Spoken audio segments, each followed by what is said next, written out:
If it weren't for the Women's March, we'd have a lot more women, and the field needs more. I'm Richard Lovely. I'm a professor here at John Jay. When people ask me, how long have you been here? I say, too long. I have the distinction of being the co-founder and longtime director of the digital forensics program here. And believe it or not, John Jay was the first in the United States to have a degree-granting graduate program in computer forensics. It's hard to imagine because we're really not known for technical stuff, but I do recommend our program to you. The new director is a fellow named Doug Selane. He'd be happy to hear from you. If you have younger people who are interested in the field, certainly have them look us up. We have actually an interesting bridge program for people who don't have a technical background, who aspire to get into the field. We call it SciBridge, and we provide a crash training in computer science because we are a computer science-based program. And that's kind of an oddity because I'm a sociologist. What does that say? Well, it says that when we first started this program, actually it was founded at the behest of a suggestion from the Electronic Crime Task Force leader after 9/11, who said that we needed to be involved in this business. And he and the college recognized that cyber stuff is only half technical. The real conundrum is either social, organizational, or cultural. And I want you to remember that. We have a lot of good technical sessions here, but there's a lot of other stuff that is dealing with human aspects of cybersecurity. My earliest involvement in this field was way back in the Vietnam era. I was a fixed siphony repairman. And I had the opportunity to work on the first integrated circuit cryptography machines. They were the machines that were on the USS Pueblo when the North Koreans captured it. Those of you who aren't history buffs, that happened quite some time ago, and a guy named Commander Bucher was court-martialed as a result of that.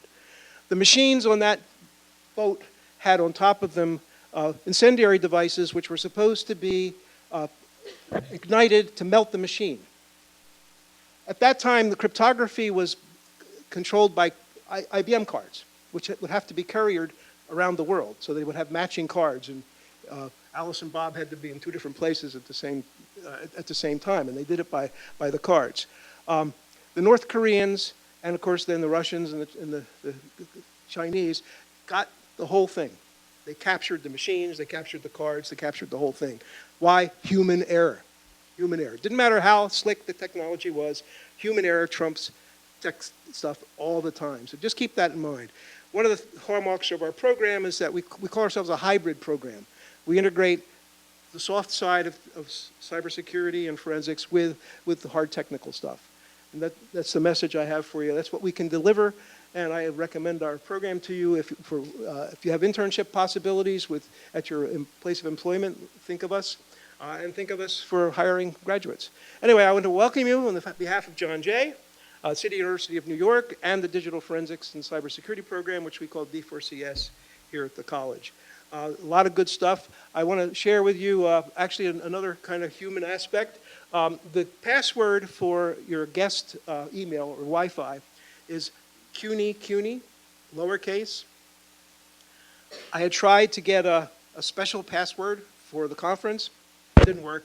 Every student at John Jay knows that password because when they can't get on the student, they go to the faculty or whatever. So that CUNY, lowercase. Again, to remind you, 6th floor elevators are down the hallway up there. The moot court is a place where we can set it up as a courtroom to have moot courts for student purposes. It should be lots of good fun up there. Lunch is just up above 2 levels. The food and coffee is up there in a place called Hound Square. The nickname of John Jay's teams are the Greyhounds. So I welcome you. Enjoy the conference. I'm a guy with a sports jacket. I'll probably take it off sooner or later. I wanted to make sure you knew I was faculty and not one of you guys. So, but anyway, welcome to John Jay and have a great time. Pardon? No elbow patches? No, I haven't worn them out yet. So actually, this is only 2 years old. I have one in my office that's actually 30 years old. So, so anyway, welcome and enjoy. Let the wild rumpus start.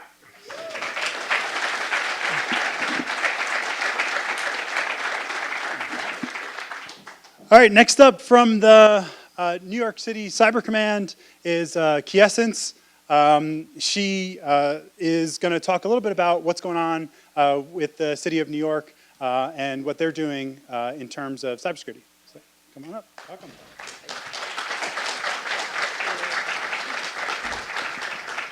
Hi, good morning. So, packed house, this is great. So, like Brad just mentioned, my name is Kiesens Phillips. I am the Deputy CISO of Threat Management for the New York City Cyber Command. And I realize that might be the first time many of you have heard of it, but I felt as though it was very apropos to be here at BSides NYC and amongst many of you who are probably residents or at least frequent the largest and arguably greatest city in America, to really talk about what New York City Cyber Command is. We refer to ourselves as NYC3. Who we are, how we came about, and what we're looking to do. So NYC3 was born out of an executive order signed by Mayor de Blasio July of 2017. And with that, it has given us the charge to be in charge of all things cyber-related citywide. And that's a pretty arduous feat, and that's pretty much anything from data security to setting policies. And what that pretty much means to us at a high level is that we are in charge of over 100 agencies and offices here in New York City, and that equates to about 8.4 million residents, critical infrastructure, and city services. Now, if you're anything like me, I took advantage, or at least or didn't really recognize what that meant until I joined the city. So I'm sure a lot of you kind of take for granted all of the infrastructure that we have and services that we have at our disposal here in New York City. So, for example, within NYC3, we are in charge of all the agencies from anywhere from human resources to critical infrastructure. So when we're looking at an attack, when I came into this role, I kind of just started looking at the threat landscape and risk profile very differently. So whenever there is, an adversary that breaches a network, you always want to kind of assess that system and see what's the criticality. So for us, if it's not just about was their data stolen, or is this PII that was released or anything exfiltrated from the system, but it's more about how critical is this service and what is the impact if this service has to be taken offline, et cetera, and what does that mean for the citizens of this fine city. So some of the things that I think about from a human services perspective is if there is an attack and let's say a service has to be taken offline, and that service provides welfare benefits to a single mom, let's say, and she can't provide, or she won't get her benefits to be able to get formula for her newborn baby. And flipping that all the way on its head, looking at critical infrastructure, we have some of the greatest water ever. There was even a New York Times article talking about how New York City is bolstering the operation of its flow of water to New York City because we don't have to use a bunch of filtration plants, et cetera. But we take that for granted. Like when I travel to other places, I don't even drink their tap water.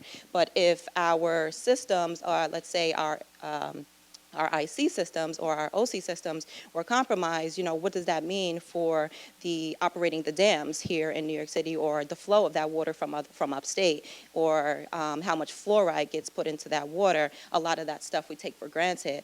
So those are two of the things that really stick out to me when I think about the threat landscape and the risk profile of New York City. So how is NYC3 doing to combat all of that?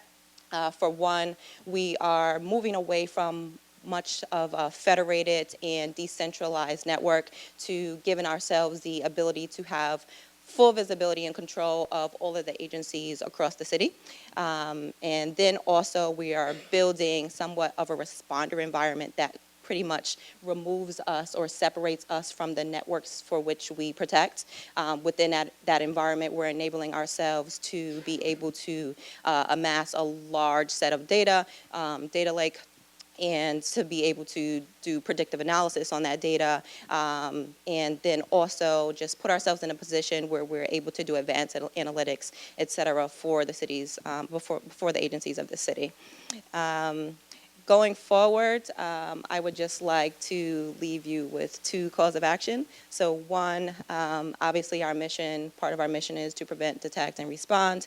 So if any of you are interested in bringing your fine skills to New York City, talk to me afterwards. We're going to be hiring for roles in cloud engineering as we're moving to the cloud, security operations, incident response, phone management, pen testing, et cetera. And even from the softer side, from a policy standpoint, governance, compliance, auditing, et cetera.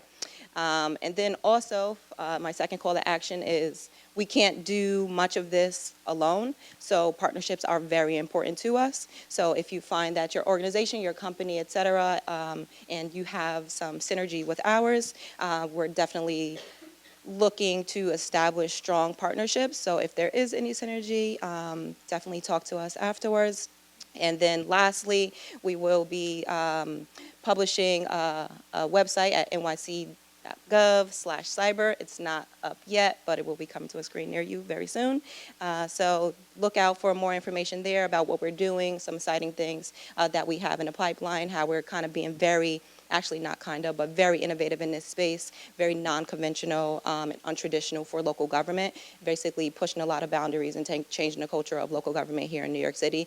And we are looking to be an industry leader within local government, so other cities, and we can give other cities a blueprint to stand up more cybersecurity operations within their cities. So thank you, and I'll leave you to more interesting talks.